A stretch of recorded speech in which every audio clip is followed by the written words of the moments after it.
film you're about to watch contains riots, ruthless police tactics, and unimaginable poverty. But what sets this film apart from others that we've made is that by the time we completed it, several of the contributors had been brutally murdered. Live from the Sky News Centre, this is Sky News with Chris Roberts. Hello there, top story at 6. Despite international calls for calm, the situation in Kenya seems to be worsening by the hour. Hundreds of people, including women and children, have been killed in explosive riots across Kenya. Thousands of British holidaymakers in the country are being advised to stay indoors following widespread violence and looting. The tribal violence broke out after Mwai Kibaki won the presidential election, a vote that many of his opponents say was rigged. After 6 years in government, President Kibaki was expected to lose the December 2007 election. His disputed win plunged the country into violence that left 1,500 dead and 250,000 people displaced, and Kenya on the brink of civil war. Gunfire down there. We're here to investigate an organisation that comes with a fearsome reputation and is accused of being behind much of the intertribal violence. Right, get in the car, get in the car, get in the car. Okay, let's go. I'll hear firsthand about the brutal murders committed in the slums. His head ended up there. I will learn about the extent of their threats. Mombasa, Eldoret, Lamu, everywhere. We'll burn these houses to hell. And I'll be in Nairobi when they attempt to bring Kenya to a standstill.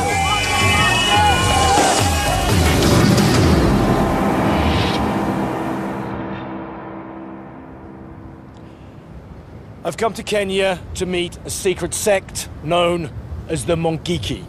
They claim to have over 4 million members and are said to have been behind much of the post-election violence that claimed over 1,000 lives here. They're also accused of running protection rackets worth millions of shillings and of torturing and decapitating their enemies. It's 4 months since the election, and the two main political parties here are still at loggerheads over who ultimately controls this country. The political uncertainty, the corruption, and the tribal violence makes this the perfect environment for the Mungiki to thrive. The parts of the country I'm visiting bear no resemblance to the vision of safaris and tropical beaches that most people have of Kenya. Decades of corruption have kept the ruling elite enormously wealthy and the majority abysmally poor. 3/4 of the urban population live in huge lawless ghettos, and 56% of all Kenyans have to survive on less than $1 a day. It's said that the Mungiki control most of Nairobi's sprawling slums, and that is where I start my investigation. They are accused of preying on the poorest by taking over the slums and setting up huge extortion rackets and brutally stamping on anyone that challenges their rule. There are communities that live in constant fear of the Mungiki threat. That name Mungiki. Yeah. That Mungiki. What does it mean to you? That can make you afraid. They are coming in large number. And if they reach you, they will kill you.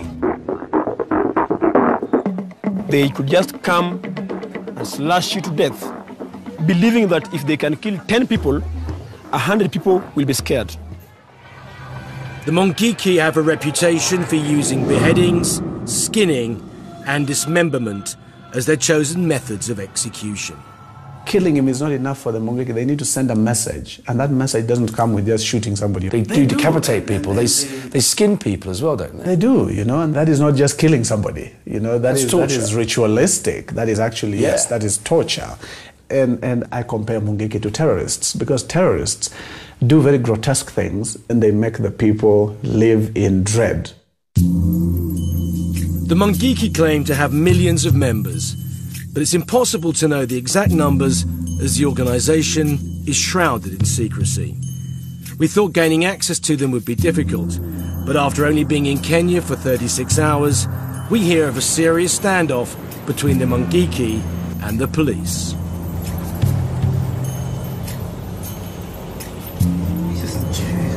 Are they dead? No, they're not dead. The Nairobi suburb of Kayole is a Mungiki stronghold.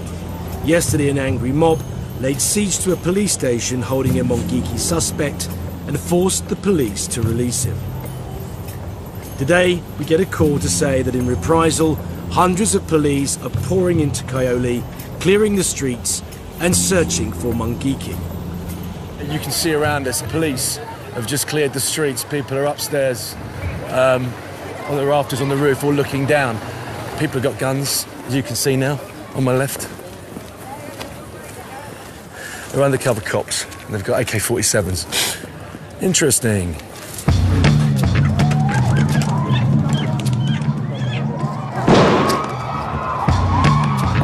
Gunfire down there. The police are closing off whole areas to search for anyone they think may be connected to the outlawed organisation. Afternoon. Can you talk to us? Can you talk to us? Tell us what's going on? Is that a no?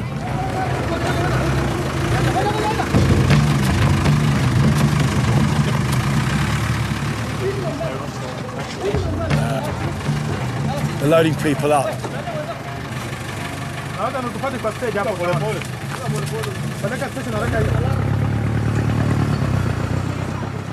Well, I'm not sure whether they were the protesters or not, but they've certainly been rounded up and they've been taken off for questioning or whatever happens here. I try to find out exactly what's going on. Gentlemen, I'm on duty and you please go away. Who are you, first of all? We're from Sky Television, London, England. What are you doing here? We're filming what's going on here. You go home. This is our internal problem here. Okay, thank you. Told to go home.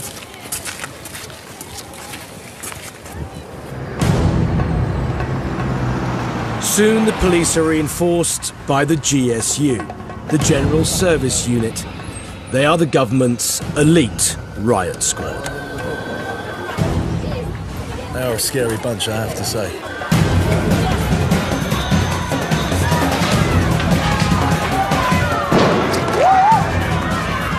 Something going on. Guys, throw his gun. Let's go.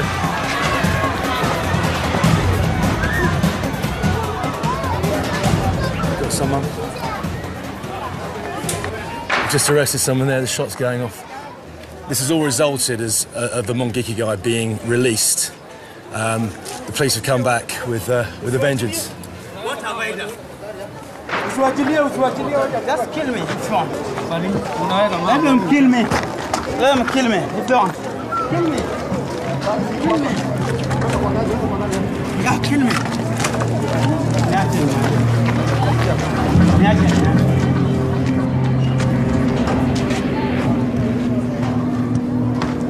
These guys have got dreads. They've got classic Mungiki haircuts. A lot of them shave them off nowadays.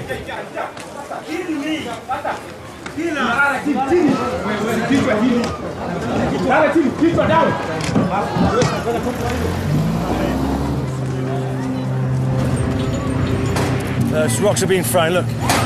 Rocks. Over there, just land. You alright? You alright? Yeah, it's alright, it's alright.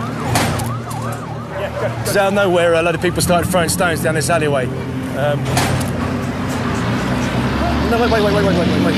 It's alright, it's alright, it's alright.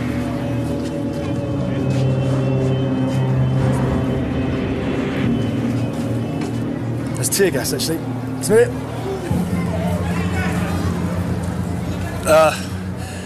Just got the drift of the tear gas in the wind. We're actually in the wind now. You're going to start getting it. So we're going to move out of the way of it. After yesterday's humiliation, the police are keen to reassert their authority. This lot turned up in force. It smacks off to me it's just simple retaliation. You know, one Mungiki was released yesterday. They've come back in here to show who's boss, and they've certainly done that. 24 hours after the riots, the Mungiki agreed to meet us, but only on their terms. I'm in Kenya, just weeks after some of the worst violence the country has ever seen. I'm trying to meet the Mungiki, a secretive sect said to be behind much of the recent bloodshed. The majority of the Mungiki are from the Kikuyu tribe, and beheading their enemies is a tribal tradition. From the Cathedral of the Highlands in Nairobi are born the bodies of Mr. and Mrs. Roger Ruck and their 6-year-old son Michael, a British family brutally murdered by the Mau Mau. The Mau Mau used decapitation as a fear tactic against the British in the 1950s during their struggle for independence. And it's said the Mungiki have copied the terror tactics of their Kikuyu ancestors. Yesterday I watched the police round up suspects in a Mungiki-controlled area. Word has obviously got around that we're here, because today I get a call. When we first arrived here, we had no idea how much access we'd get to a secret organisation like the Mungiki. Our best hopes that we'd get to speak to foot soldiers. Well, out of the blue, we've been offered an interview with the 3 top members of the Mungiki.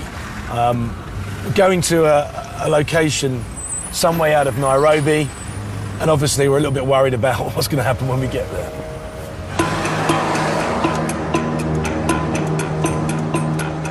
They want to meet at the deserted home of their imprisoned founder, Maina Njenga, currently serving 5 years for the possession of drugs and firearms. The Mungiki claim it was a setup by the authorities. We've clearly been observed on our approach to the house, and now I'm left waiting for the Mungiki leaders for what seems like an eternity.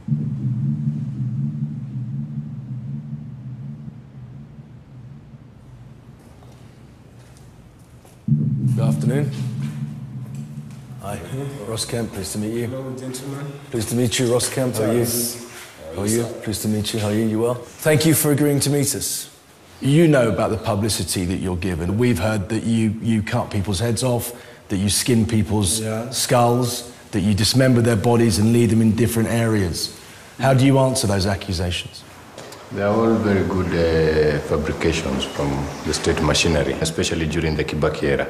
Before that, there was not a lot of negative propaganda. After they saw the growth of the movement, they started bringing in fear in between, okay? And what they did first is they started attacking our members, killing them.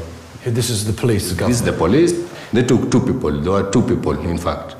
They killed one, they beheaded one, placed his head somewhere in Nairobi. So you were accused of the beheadings that you say they committed? And at least we can say the fear that the government propagated has really worked. But it's not us who do anything.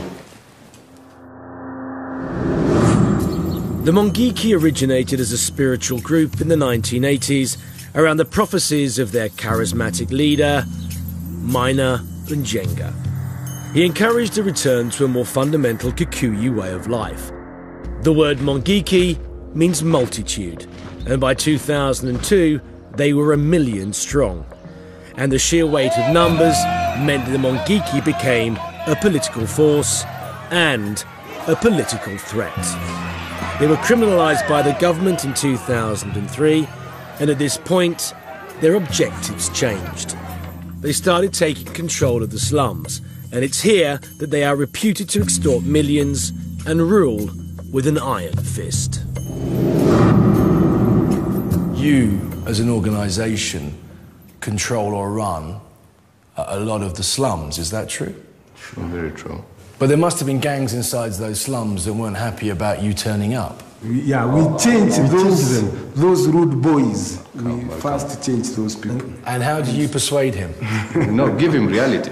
Give him reality and give him hope. But if he probably only understands violence, how do you deal with someone that only understands violence? The first change is his mental perspective to life. He should not just be violence, you know. He should think about his future.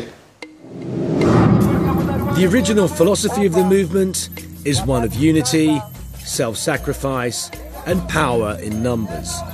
The Kikuyu are Kenya's biggest tribe, and the Mungiki are seen as the group that stands up for the ordinary rank-and-file Kikuyu. Members can be identified by their continual use of snuff, but as a group, they are strenuously opposed to drugs and alcohol and all symbols of Western decadence.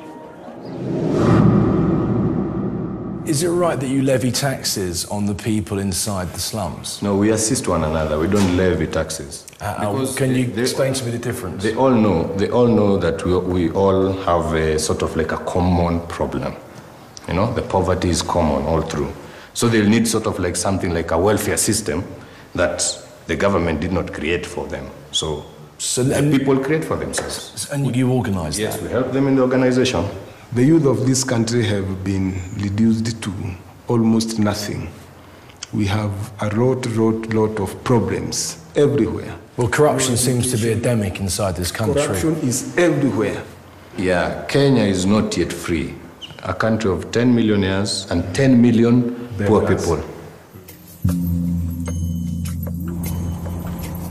Just came out of my meeting with the Mungiki, and I have to say I'm probably more confused now than when I went in there. I've been led to believe that they were extortionists, that they killed people, cut their heads off, but nearly every question that I laid at their feet, they seem to have a pretty convincing answer. I still don't believe that they're the saints they paint themselves to be. They can't be. You know, that old saying, there's no smoke without fire. It looks like we're going to have to ask a lot more questions until we find out exactly what's going on here. One thing I do know about Kenya is the huge gap between the rich and the poor. Ever since Kenya won its independence from the British, the wealth and power of the nation has been divided up between a small group of the political elite, leaving the vast majority of the population in abject poverty. Perhaps this explains the rapid rise of the Mungiki, who claim to represent the millions who feel they have been ignored by successive governments. The next day, I get another call from the Mungiki leaders. The Mungiki hierarchy have invited us into one of the communities that they control to show us the good works that they do. This is Dandora, one of the most toxic places on earth. It's the landfill site for the city of Nairobi. Since we arrived here, people have been coming up to us in droves telling us how much the area has changed since the Mungiki took over. There used to be gangs that would basically take money off the people that work the tips here. Since the Mungiki arrived, those gangs have been moved off. They have protection and they're looked after. I have to say, to me, it looks like hell on earth. The Dandora dump may well be hell on earth, but thousands of people manage to scrape a living by sifting through the rotting waste in 40-degree heat.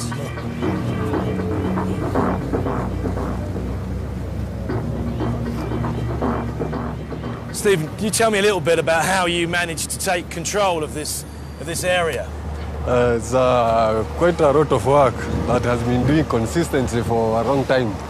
We started with one person, you go recruiting the other, talking to them, you teach them about to stop bad behaviors. How can you recruit someone who is in charge of that area if he's the gang guy that controls the area? First of all, you know, within the message that you are preaching, there is a divine core.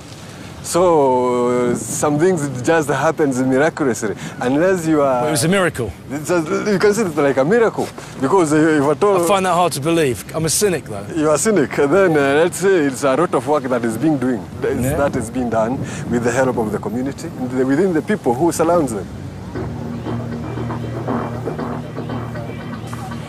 The Mungiki take me deeper into the vast dump to explain to me how they run the site. How does the finance work then? How does the money be collected? So, just say this is sold. Like this one now, like this one, 1 kilo is 13 shillings. 1 kilo is 1 kilo of plastic is 10 shillings. It's 10 shillings. So if you have 1,000 kilograms, then you have more shillings. You have more shillings, and within the whole Kenya, you collect 55,000 tons of plastics daily. So if you manage to collect half, then that's a lot of money. People here earn around 50 pence for a full day's work. I want to understand about how the actual community is run and how you police it and organise it. We organize people into cells. And one cell is a cell of 10 people. And every group give to the other group. So they help one another. Yeah, but there is a security inside that, and that comes from you guys, yeah? Yeah. Stephen has set up a meeting with a group of Mungiki converts. So everyone here is a Mungiki member, yeah? When they before the Mungiki, were they earning more money or less money? He's saying that right now they are gaining they are getting money. And especially... So in English, go on, say it. We used to get money, but the money we get, we use it with daily bread, with drinking, alcohol, drug abuse. Yeah, I'm strong now. In Mungiki. But why do the press continuously say that Mungiki are responsible for decapitations and killing people? When you write an article about Mungiki, you will sell well, let me tell you, in the Kenyan newspaper. There won't be a copy that won't be bought. People want to know more about Mungiki. Mungiki is a mystery to Kenyans themselves. So all those stories, all the things in the newspaper... In December, the government was killing youths around this place. They formed this unit... Is that true? Yeah. Kwekwe, no toeruga norowa kwekwe. For nothing in fact. They just kill people indiscriminately. Just for believing, you know, for being members of Mungiki, you are taken, you are slaughtered. You know, that's what they do. The government does engage into mafia tactical activities. The government is an organized gang. But that's what they say. That's what they accuse the Mungiki of being. Organized crime. That's what they say. I came to disagree with that. We have come to believe that the government is killing us. They are fighting us. They are crushing us because of fear. And why are they scared? It has become a situation whereby the most neglected people in the society, they have now started arising and realizing that togetherness, they can do something.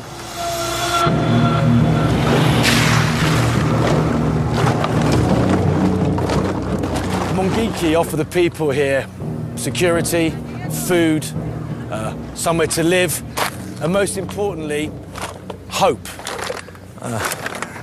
I have to say, most of the people that were doing the talking were well dressed and in suits, and most of the people doing the listening were the workers. Though the ones that I did speak to seemed honestly happy with having the Mungiki as their masters rather than their past masters, who were the government and the gangs. 250,000 people live next door to this highly polluted dump. Dandora town was built in the 1970s with World Bank money and quickly became notorious for violence and crime. The Mungiki say that since they took control of this area, crime levels have dropped. They've arranged for me to meet Tony. His story is typical of many young Mungiki, and he's fully on message. I have no parents. Yeah. My father died in bomb blast. The American Embassy bomb blast, yeah? Yeah. I ran away from home. So you go on the street with the street gangs, yeah? Yeah, I meet with them. Pickpocketing? Yeah, pickpocketing. I take glue, drugs.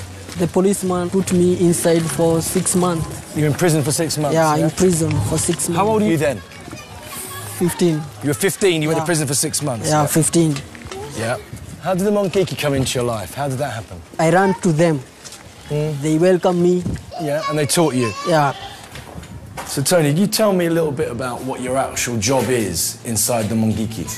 What do you do? Get people together. Teach them how to stop stealing, to stop drinking, to stop using drugs. But how do you do that? We teach them to believe one God, but no other God. We are talking with them with mouth.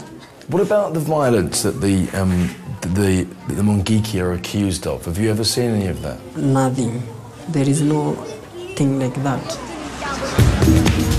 I feel like I've been on a bit of a Mungiki public relations tour, so we decide to slip off and talk to some other people from Dandora town. What's it like? Is it peaceful around here? Uh-huh. Yeah, is it peaceful? There's peace here. You see, people are doing their own businesses. Yeah? There has been trouble here, though, hasn't there, or not? It was not this area, it was... over there, yeah? Yeah, over there. Here it was very calm. Are there any Mungiki here? Yeah, there are very many here. Yeah? Maybe I'm one of them. Are you? Oh, you tell me, I'm not one of them, but they're very many. Are they good people? Yeah, they're good people. Everybody gives them a bad press. Why does everyone give them a bad press? They always revenge when they are attacked. That's why they are said to be bad. But they are good people.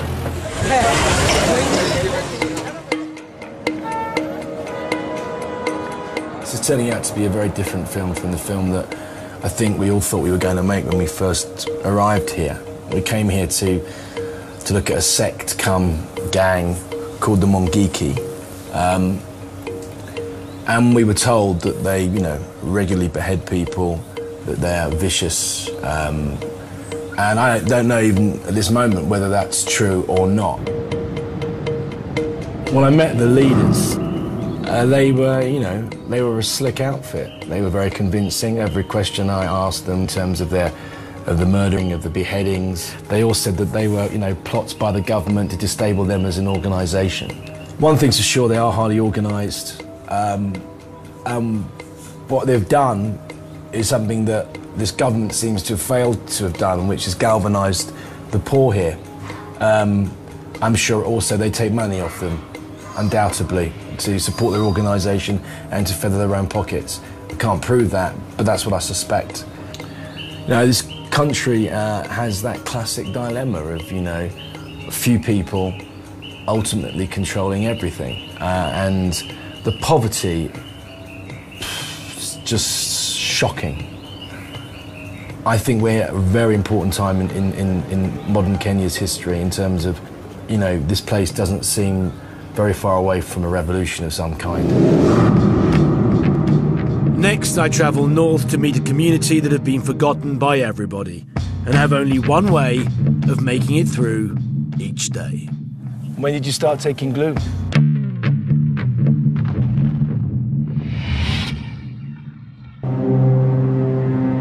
I've come to Kenya to uncover an organisation called the Mungiki. They stand accused of horrific violence and massive extortion. I'm here at a time when the country is still reeling from the tribal violence sparked by the recent general election. The ruling president, President Kibaki, is from the Kikuyu tribe, and when he appeared to steal the election from the opposition, it was the catalyst for all of Kenya's tribes to rise up against the Kikuyu and settle old scores. Overnight, people were burnt out of their homes and hundreds were murdered. The violence claimed the lives of over 1,000 men, women and children and left 250,000 people homeless. What we have seen actually defies description. We can only describe it as genocide. I'm driving to Eldoret in the Rift Valley, a town that witnessed much of the post-election violence. At the height of the Troubles, it was reported that armed Mungiki were being bussed into the area and used as a militia to defend the Kikuyu people.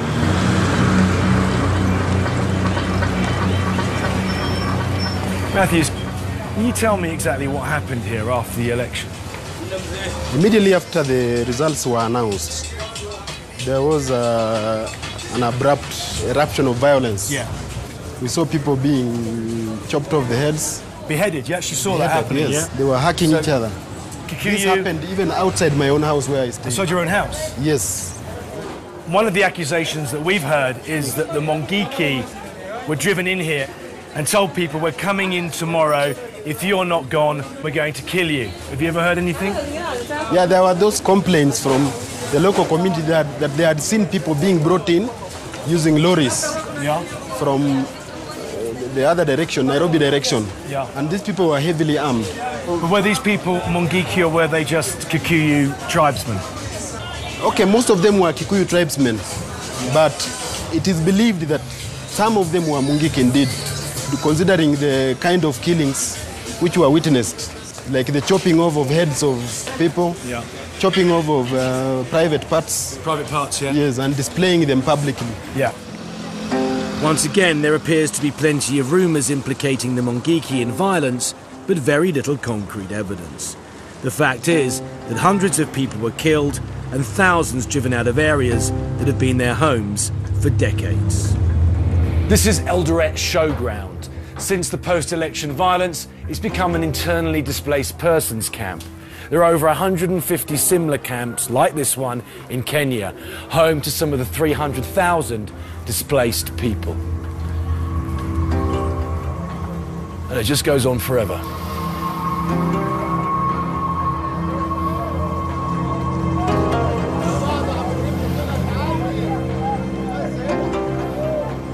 How many people are actually living here? Here in Eldoret Showground, we have more than 15,000 people. 15,000 people? Yeah. And they're all Kikuyu, yeah? Most of the communities that have been affected are Kikuyus.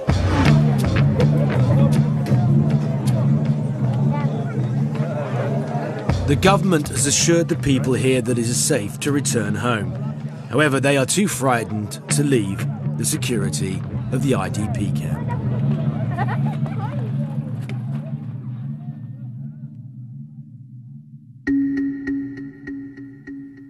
While I've been in Kenya, I've seen some appalling examples of poverty, but there's always been a glimmer of hope. Here in Eldoret, I meet a Glue community who seem to be at the very bottom of the human pile. We're in downtown Eldoret. We've come to meet the Glue kids. These kids are addicted to solvents, and they're just some of the 350,000 kids that are homeless in Kenya. With the post-election violence, parents being killed or displaced, that number is expected to increase dramatically. I've witnessed many things on my travels, but I was truly horrified by what was happening around me.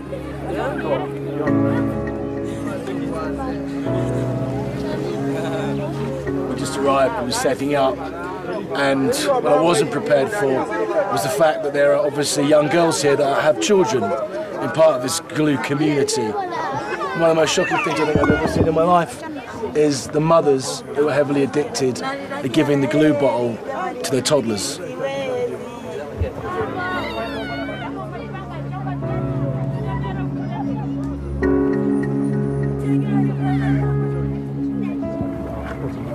What's your name? Alex Bonje. Alex, yeah?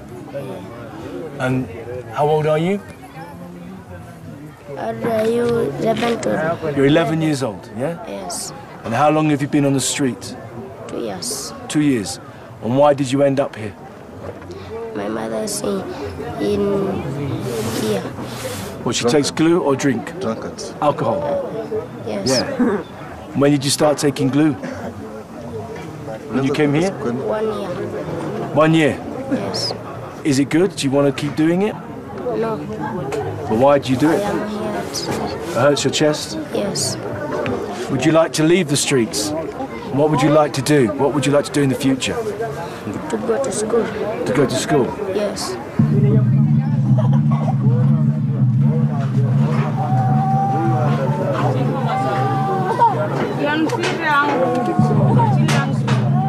Where are your parents? My parents is dead. Your parents are dead? Yes. How did they die? Clashes. Clashes? The clashes between the tribes, yeah? Yes. What tribe are you? Kikuyu. The Kikuyus, yeah? Kikuyu. Would you like to get out of here? Yes, I want to leave. What would you like to do? I want to go to school. To school to do what? While I'm still unsure of the Mungiki's methods, I can't help thinking that any order in this place would be better than nothing at all.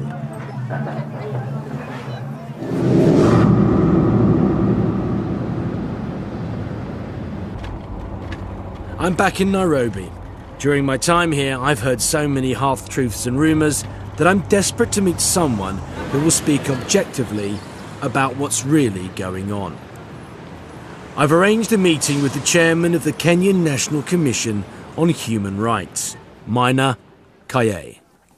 In this country, there are really just two tribes, the rich and the poor. That disparity between haves and have-nots, which is so great here. Absolutely. No one has ever catered for that the have-nots? No, nobody has. Government and politicians talk the talk, they never walk it. We have a group of greedy leaders, and that therefore means we find security and everything else by the government stays with the rich and not with the poor. This Mungiki, this organisation offers hope where there is none. They also not only just hope, they also offer jobs. Yeah, because they give unemployed people Dandora, something to do. Absolutely. They give people who are not employed, who can't get employment, have something to do. One thing they've said to us, that they're not responsible for any of the beheadings that you see in the press. They say it was down to the Kwekwe, the secret police. I mean, I don't know. There's no evidence to pinpoint Mungiki for the beheadings, although that's the common assumption that's made in this country. The other thing that's happened with Mungiki, as soon as became a reviled group in the country, then almost every single major criminal activity, the police would say it's Mungiki. So you'd find even non-Mungiki people extorting on the basis that they are Mungiki, even though they're not Mungiki. So Mungiki became... And when they're a secret organisation, it's easy to say, I'm one, or I'm not one. Absolutely. What about this thing about the Kwekwe? Do these secret policemen exist that go around killing people? Oh, absolutely. Yes, there they are do. death squads here. Oh, yes, they are. I mean, last year, we documented at this commission about 500 bodies that have been found dead, and they'd all been shot. Just the other day, I got a policeman coming to see me, telling me about a new squad that's been formed that's killing people. But this time, they're not shooting. This time, they're hanging, or they cut you off with a machete. And so they're moving away now from the shootings, because the shootings point easily towards the police. Minor, can you just tell me, what do you actually think about Mungiki? I think that any group that is secret is a danger to society. And I think if you can't speak out openly, if we can't know who Mungiki is for sure, then it will remain a dangerous outfit.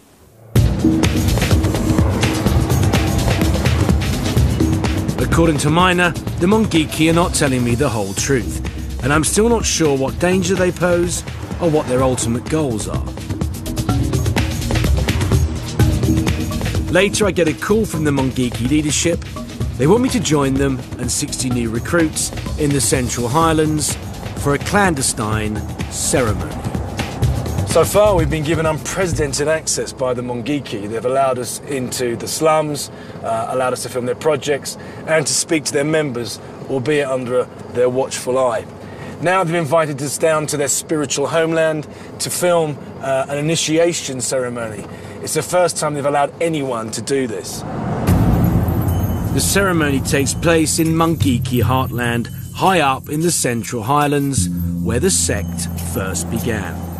Very little is known about the Mungiki's oathing ceremony, and I have no idea of what to expect. It's alleged that new recruits wear their allegiance, and that betrayal or leaving the sect is punishable by death. Dai da yangai witu dai. Dai da yangai dai. Dai da yangai witu dai. Dai da yangai dai. Dai da yangai witu dai. Dai da yangai. Jehovah mo biwa kire magedaru ya kire nyaga kire biru yo kare horo kai he kenya beno gwata meta do muko ya nyandaro. Dai da yangai dai. Dai da yangai dai. Dai da yangai dai. Gongona vya kumurugu mwene nyaga kiroro maya.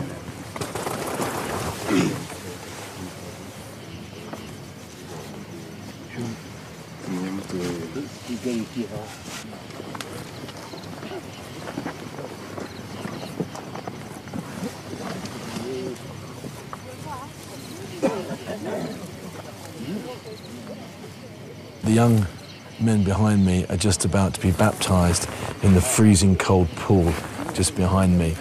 This will be the final part of their initiation into the Mungiki.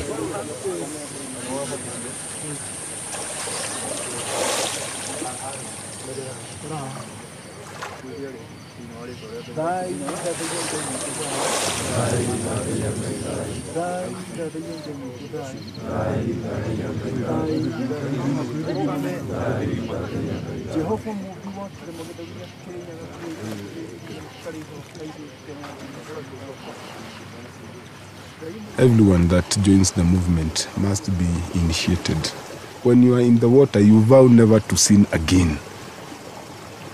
And after you vow never to sin again, you start a new life, fresh. And what will happen now? What's the future now for these young men? People are are grouped into different units. Where will you train them now? Where will they go? We hold small seminars everywhere, countrywide. Yeah. We want to build our people. We want to empower them economically, fast. They start right from the grassroots in managing the affairs of the areas that they stay. And of course, the future, we have hopes that one day we shall make the government.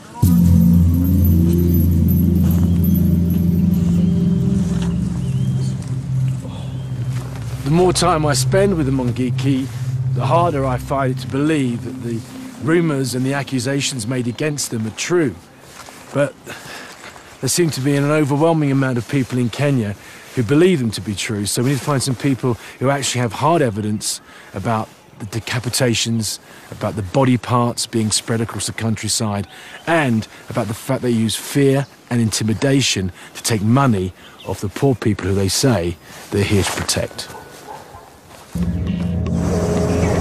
Back in Nairobi, I visit a slum that has lived with the Mungiki and seen the hope that they bring and the violence they hand out. His head ended up there. We're here. Over there.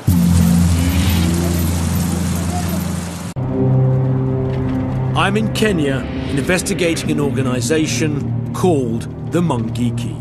Allegations against them range from murder to extortion.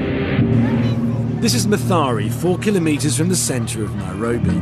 It's home to around 300,000 people and was once a Mungiki stronghold until they were brutally removed. I'm meeting up with Sammy, who at great risk to himself has agreed to talk about how the Mungiki operated here.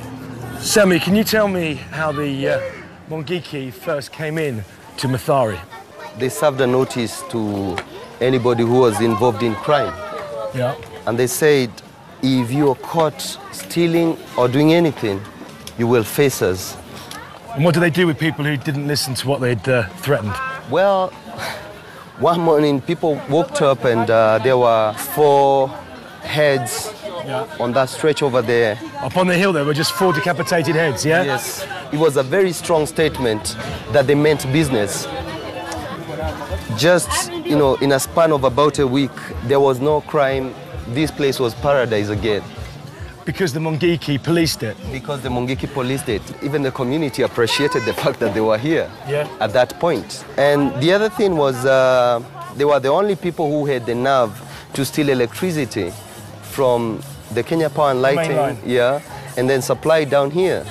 But, you know, you had to pay for it. Per bulb, you had to pay 300. Just for one light bulb, just 300 one shillings? Light, yes. What, a week or a month? That's a month. A month? Yeah. Then afterwards, they resulted to now asking people money for protection. If you have a house within the area that they were claiming to protect, you were forced to pay 30 shillings. That's extortion, isn't it? It is. And it's extorting money from people who are incredibly poor, isn't it? It is. It is. What happened to people who crossed them? You know, they would abduct you. Yeah. Keep you for some time. Like one of the people who was abducted, I don't know how he crossed them, but his head ended up there. We're here. Over there. That's where the head was. And his legs, you know, the lower part was not very far at the end of the village where it starts from this end. And his upper body, his torso, was found at the end where Mathare ends. Nearly a mile away from where his head and his legs were found. Yes. So when this started happening, even the community now started asking themselves questions. Do we really want this? What the essence is that they started off, and people believe they started off with good intentions. Yes. To police this area, offering something the government didn't offer. Yes. But it grew ugly. Yes, it did. It did. The tension between the police and the Mungiki came to a head last year when 2 policemen were shot in the back and had their weapons stolen. The police retaliation for the murders was brutal. The police came now on a revenge mission. These were GSU. General Service Unit. Yeah. These are the bad guys. Oh boy, you don't want them. The shooting started, the beating, everybody was asked to come out of their houses if you were caught inside. then they would beat you or shoot you. In a span of 6 hours, 35 people had been killed. The police killed 35 people 35 people. What, shot them? Shot them. They raped women around. The police were raping? Yeah. There is what goes in the record. There is what doesn't go in the record. It was horrific. It was horrific what happened. But the Mungiki caused this to happen, didn't it? They did, but Mungiki came because there was a gap. There's no way a government can ignore 300,000 people and everything goes well. Somebody is bound to take advantage of the situation. All right, Sammy, if you heard that the Mungiki were coming back, would you be pleased? It's tricky. They come with a face that says, but it takes time before you now start seeing the ugliness. Whether the Mungiki operating in Mathare were a splinter group or representatives of the organisation as a whole, I just don't know. One thing that is for sure is that violence and fear was used to control the people here. And I'm still no closer to finding out whether the Mungiki are using their power for their own good or for the good of the people.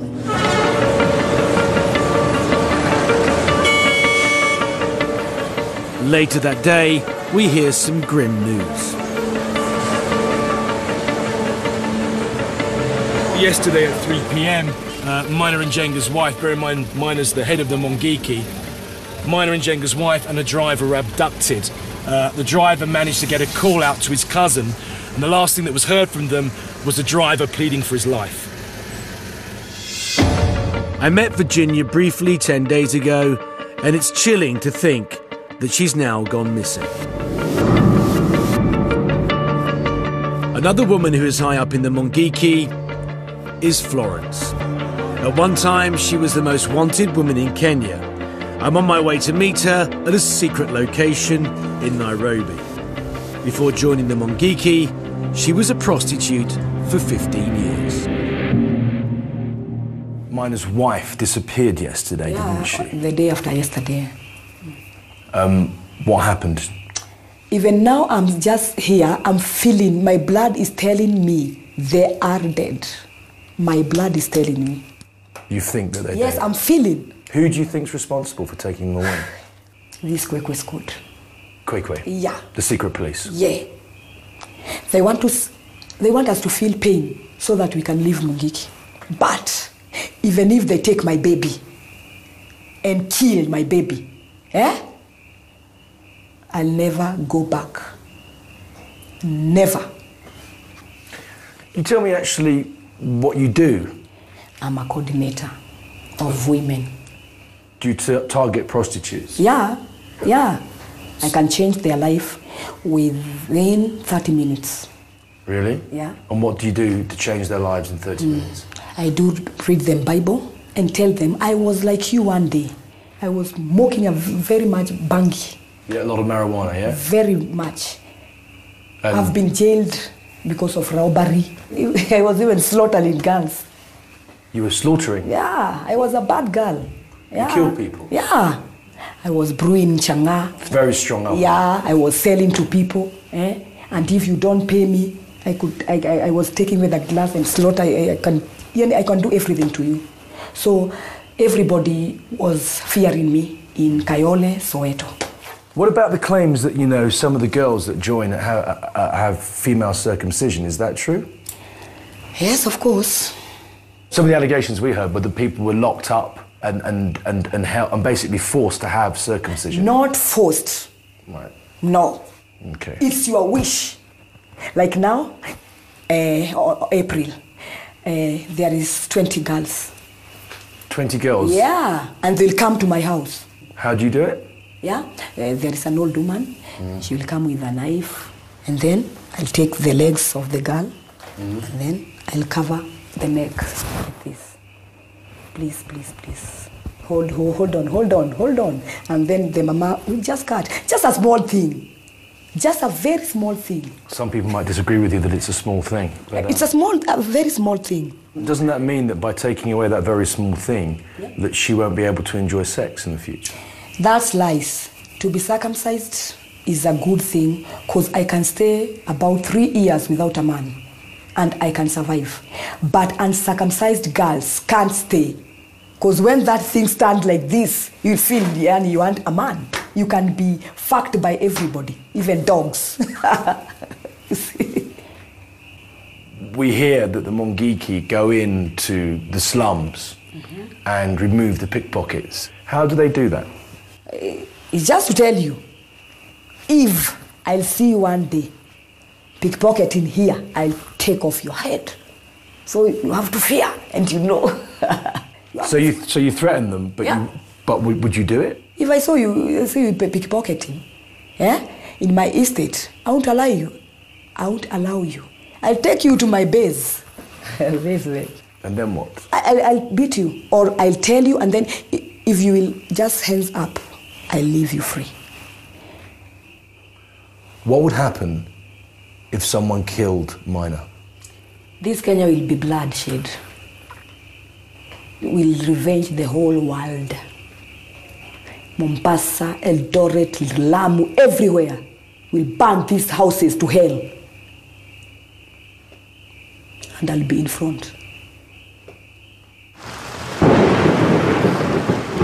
When you meet people with that kind of passion inside them, it's easy to see how that quickly can overspill into violence. And she was just so forthright. That kind of belief, that kind of loyalty is open to manipulation. I think when you've got people in an organisation like that who are, to all intents and purposes, brainwashed, I think that makes an organisation very scary.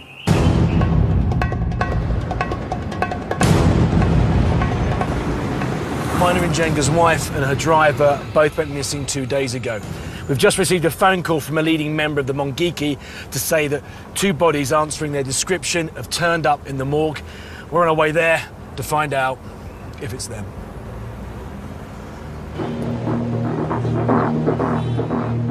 Florence's prediction has become all too true.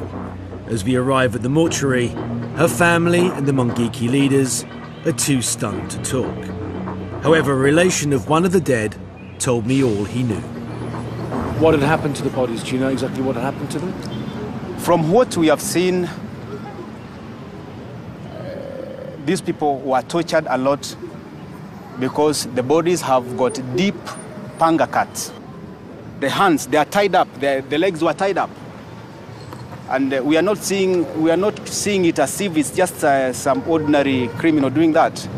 We are seeing as if maybe there was some information some people were trying to retrieve from these people. That's why they were torturing them. So we are seeing maybe there is another mightier power behind this kind of crime. Do you have any idea who those people might have been? Well, we don't want to speculate because it's too early. We don't want to speculate about it. Whoever is behind this is inhuman. It's inhuman. Whatever those people could have done. I mean, you just don't do things like that. How's Minor reacted to the news, do you know? Some of these things he doesn't know. Even now, he doesn't know. So we don't know how he will react because he doesn't know about it. Thank you very much for your time. I'm sorry for you and your family.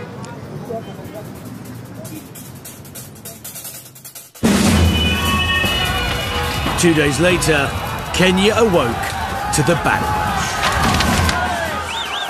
The Mungiki took to the streets, setting fire to vehicles and blocking roads. It wasn't long before Nairobi was at a standstill, and we were caught in the middle of it.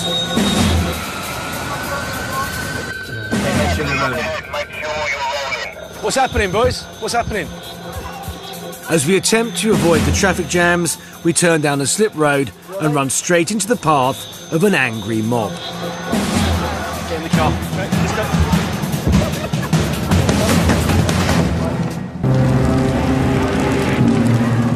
The Mungiki are rioting in reprisal for the killing of their leader's wife, Virginia. They're attempting to bring Nairobi to a standstill, and we've taken a shortcut directly into the path of an angry mob. Right, get in the car. Get in the car. Get in the car.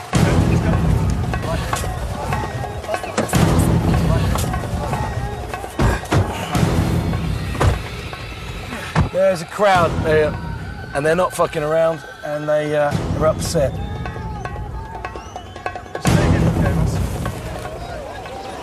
The natural instinct is to turn and run, but as the mob get closer, I sense we're not the focus of their aggression. Hedging our bets, we decide to stand our ground.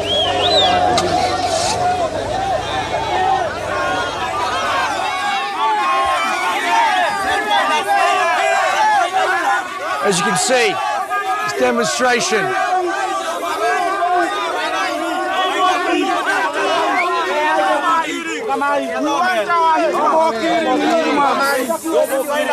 Boys, listen to me. You're complaining because Njenga's wife was killed, yes? Yeah. And we want him free. Yeah. You want Njenga free, yeah? We want them. No, they are innocent citizens. They are killing innocent. You guys claim to be Mungiki, yeah? Yeah. One of them. Yeah. No more killing. No more killing. No more killing. We want them to tell us. No minor, no peace. No minor. No minor. There is no peace in Kenya. Okay. Kill wife. There is no minor. No freedom. Why are they torturing us? Well, as you can see, tension is very high here. You know, they're very upset. The Mungiki have closed off Nairobi.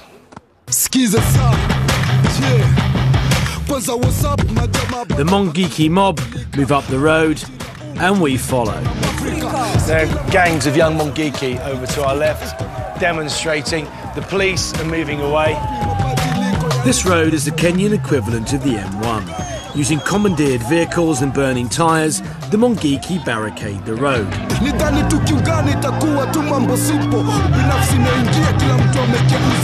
Taking the keys out of the vehicles and blocking the road. There's petrol going down on the tyre right in front of me.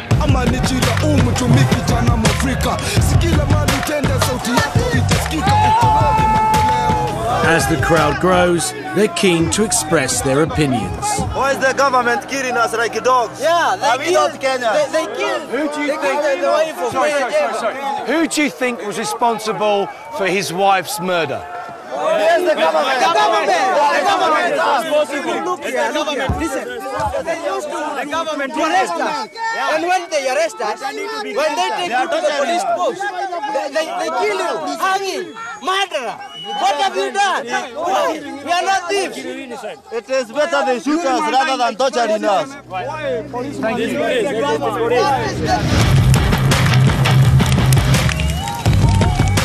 As the mob becomes more confident, they begin to chant Mungiki songs.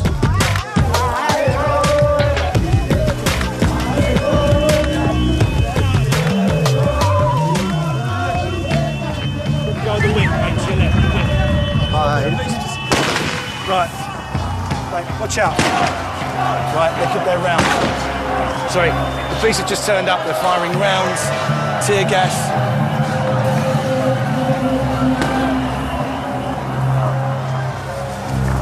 The mob scatters, well aware of the force the police will use to stop the protest.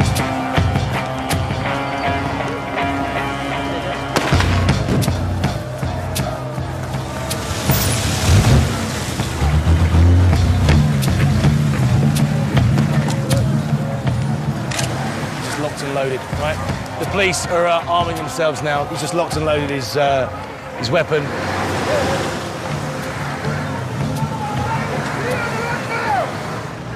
If you have nothing to do here, go home. Go to your houses.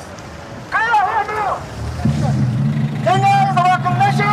We go back to our duties. Go back to your duties because Kenya is a working nation. Kenya is a working nation. Go back to our duties. The police stopped the protest without casualties on either side. But in similar incidents all over Kenya, 20 Mungiki protesters were shot by the police as they attempted to quell the riots. I can assure you we shall respond so firmly that the criminals involved will have cause to regret if any of them survives the peace. Of only 48 hours left in the country, the Mungiki leaders are in hiding and in fear of their lives. But they have agreed to one last meeting. My concerns are that there are many, many decent people in your organisation, but there are also criminals inside your organisation. I think we can clear this up very quickly with one simple question. Do you use violence as part of achieving your ultimate goal? No. No. The police have threatened to crush you. You have publicly declared the fact that civil disorder will carry on until you get justice. Is that what's going to happen? Exactly. And the government won't be able to clamp down on us. It won't be able to crush us down. It has tried to not be able to. How much danger are you two personally in at the moment as leaders of the organisation? Personally, I am at the fear of being killed any moment. Maybe I may die even 20 minutes from now. If we were to disappear, do not look for us, just know we're dead. The Mungiki leaders have promised further civil unrest until they get justice. To find out how the police intend to deal with any future threat from the Mungiki, we've arranged to meet with the official police spokesman.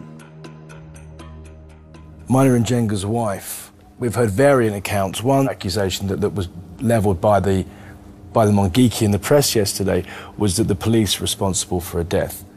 Can you enlighten us as to what you believe actually happened?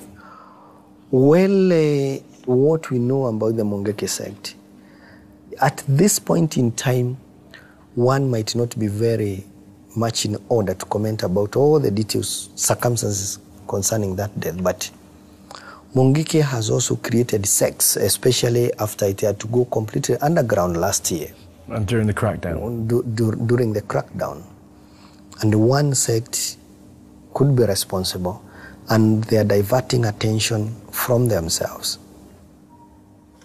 The Mungiki leadership have said that they will go on demonstrating until there is justice. How are you going to deal with them if they keep setting fire to things, causing roadblocks? So far, by now, we have arrested about 60 of them. We are on their trail, and no criminal escapes for too long in this country.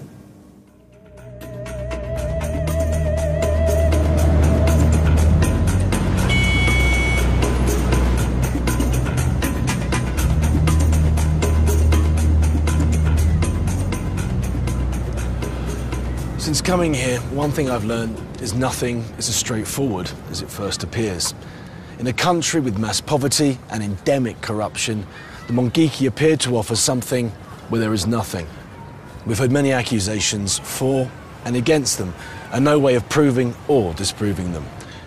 And despite countless efforts by self-serving governments to wipe them out, they appear to be growing stronger.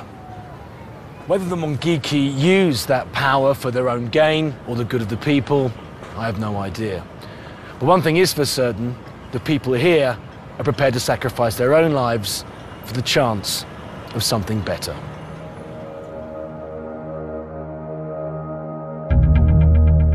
Two weeks after I leave, the acting leader of the Mungiki, Charles Ndungu, was ambushed. He died instantly as a result of 17 gunshot wounds.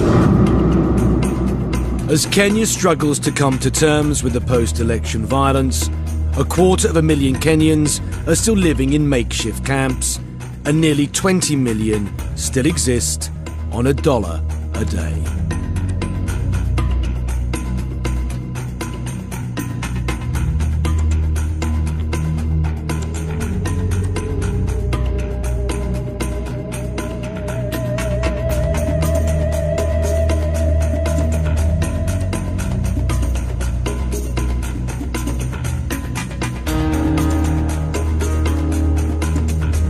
And you can find more about Ross Kemp's last series by going to the sky.com website. That's sky.com/Ross Kemp. Next Monday at 10 p.m, Ross Kemp meets the Glue Kids of Kenya. More information on the website there too. The film you're about to watch contains riots, ruthless police tactics, and unimaginable poverty. But what sets this film apart from others that we've made is that by the time we completed it, several of the contributors had been brutally murdered. Live from the Sky News Centre, this is Sky News with Chris Roberts. Hello there, top story at 6. Despite international calls for calm, the situation in Kenya seems to be worsening by the hour. Hundreds of people, including women and children, have been killed in explosive riots across Kenya. Thousands of British holidaymakers in the country are being advised to stay indoors following widespread violence and looting. The tribal violence broke out after Mwai Kibaki won the presidential election, a vote that many of his opponents say was rigged. After 6 years in government, President Kibaki was expected to lose the December 2007 election. His disputed win plunged the country into violence that left 1,500 dead and 250,000 people displaced, and Kenya on the brink of civil war. Gunfire down there. We're here to investigate an organisation that comes with a fearsome reputation and is accused of being behind much of the intertribal violence. Right, get in the car, get in the car, get in the car. Okay, let's go. I'll hear first-hand about in Kenya for 36 hours. We hear of a serious standoff between the Mungiki and the police.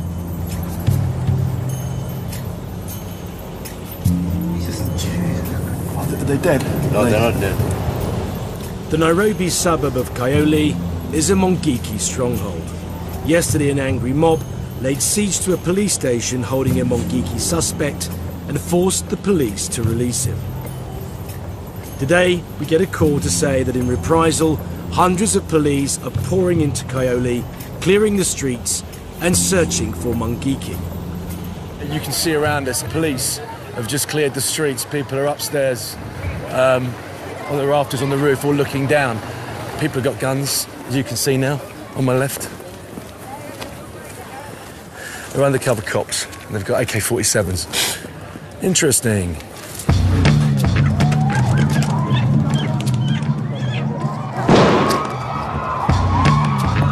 Gunfire down there. The police are closing off whole areas to search for anyone they think may be connected to the outlawed organisation. Afternoon, can you talk to us? Can you talk to us to tell us what's going on? Is that a no?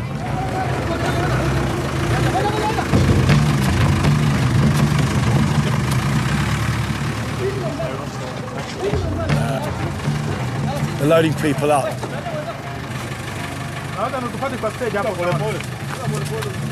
Of the brutal murders committed in the slums. His head ended up there. I will learn about the extent of their threats. Mombasa, Eldoret, Lamu, everywhere. We'll burn these houses to hell. And I'll be in Nairobi when they attempt to bring Kenya to a standstill.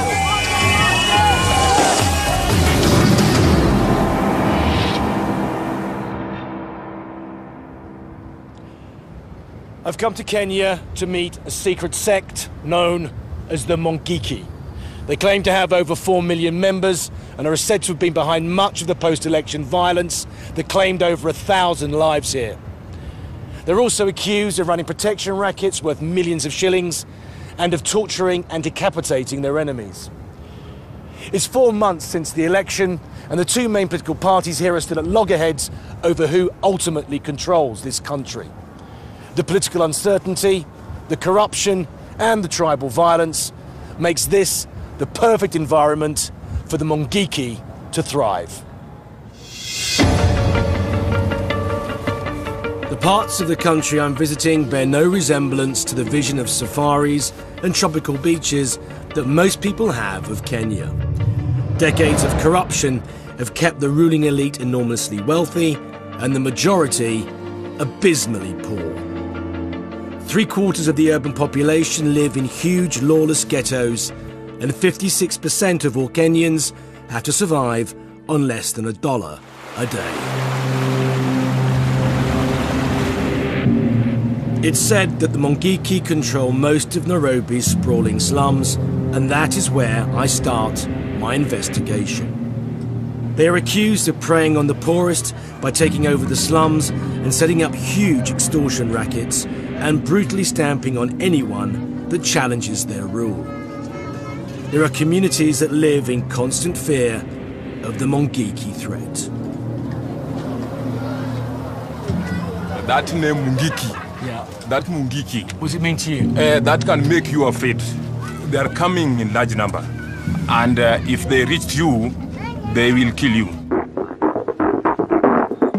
They could just come and slash you to death, believing that if they can kill 10 people, 100 people will be scared. The Mungiki have a reputation for using beheadings, skinning, and dismemberment as their chosen methods of execution. Killing him is not enough for the Mungiki. They need to send a message, and that message doesn't come with just shooting somebody. They do decapitate people. They skin people as well, don't they? They do, you know, and that is not just killing somebody. You know, that That's is ritualistic. That is actually, yes, that is torture.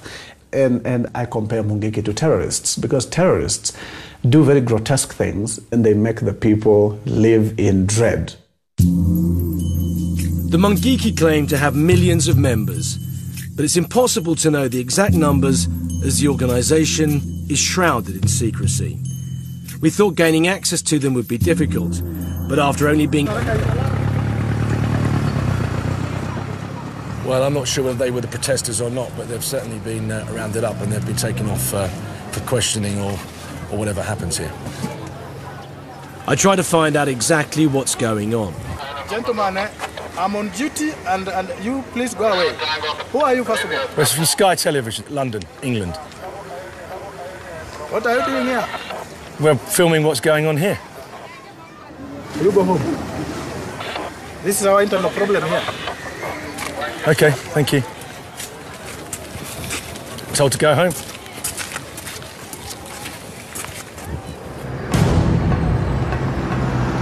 Soon the police are reinforced by the GSU, the General Service Unit. They are the government's elite riot squad. They are a scary bunch, I have to say.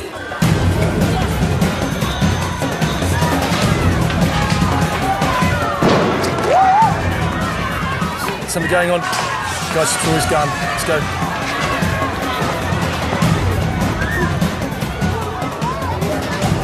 Got someone.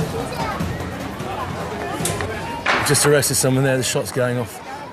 This has all resulted as of the Mungiki guy being released. The police have come back with a vengeance. What have I done? Just kill me. It's fine. Let them kill me. Let them kill me. If they want. Kill me. Kill me.